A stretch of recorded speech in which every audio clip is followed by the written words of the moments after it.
Hi అండి. ఇవాల్టి వీడియోలో చాలా హెల్తీగా పాలకూర పలావ్ అయితే చూపించబోతున్నాను. సాధారణంగా పిల్లలతో ఆకుకూరలు తినిపించగలమా? అది అవ్వని పని కదా. ఇలా పాలకూర పలావ్ చేసి పెట్టండి, ఇష్టంగా తినేస్తారు.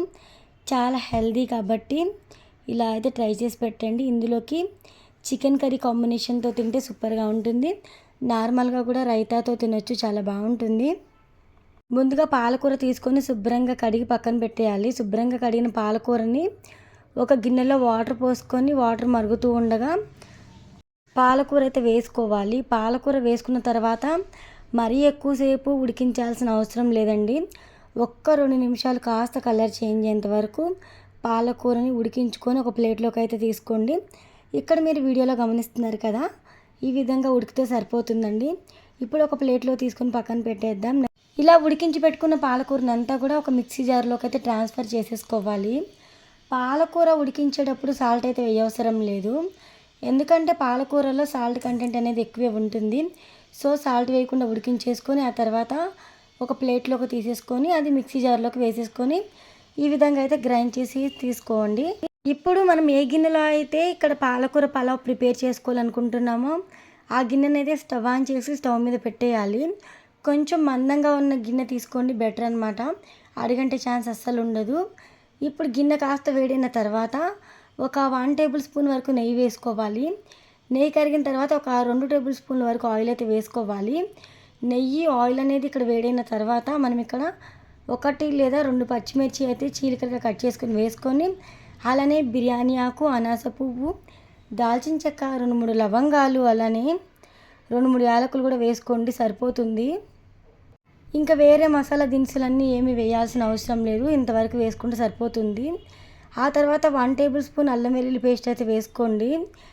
ఇప్పుడు ఒకసారి ఫ్రై చేసేసుకోవాలి. ఈ మసాలా దినుసులన్నీ కూడా, బిర్యానీ దినుసులన్నీ కూడా ఫ్రై అయిన తర్వాత మనము గ్రైండ్ చేసి పెట్టుకున్న పాలకూర ఉంది కదా, ఆ పాలకూర కూడా వేసుకొని మంటని లో ఫ్లేమ్లో కానీ మీడియం ఫ్లేమ్లో కానీ అడ్జస్ట్ చేసేసుకొని ఈ విధంగా కలుపుతూ ఫ్రై చేసుకోవాలి. ఆల్రెడీ ఉడికించి పెట్టుకున్నాం కాబట్టి పచ్చివాసన అనేది ఏముండదు. ఒకసారి లైట్గా ఫ్రై చేసుకుంటే సరిపోతుంది. ఆ తర్వాత ధనియాల పొడి 1 టేబుల్ స్పూన్ వరకు వేసుకొని ఈ విధంగా కలుపుకుంటూ మళ్ళీ మరొకసారి ఫ్రై చేసుకోవాలి.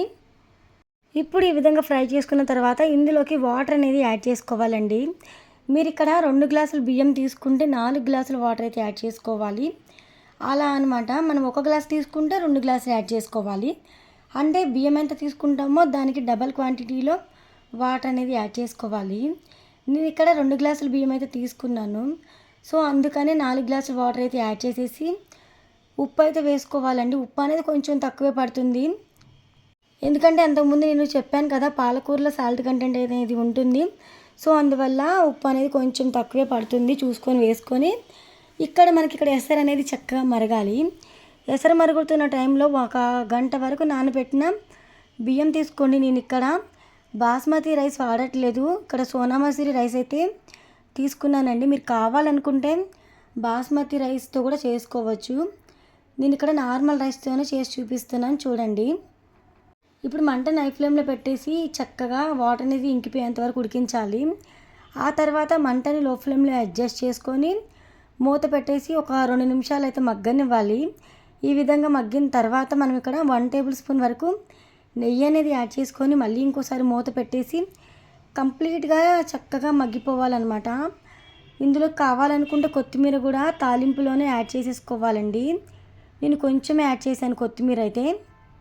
ఇక్కడ మీకు నేను చూపిస్తున్నాను చూడండి. అక్కడ పులావ్ అయితే మగ్గిన తర్వాత, పాలక్ పులావ్ మగ్గిన తర్వాత చూస్తే చాలా అంటే చాలా పొడి పొడిగా అయితే ప్రిపేర్ అయింది. వేడివేడిగా ఒక ప్లేట్లోకి అయితే రైస్ పెట్టేసుకొని చికెన్ కర్రీ అయితే ప్రిపేర్ చేసుకున్నానండి.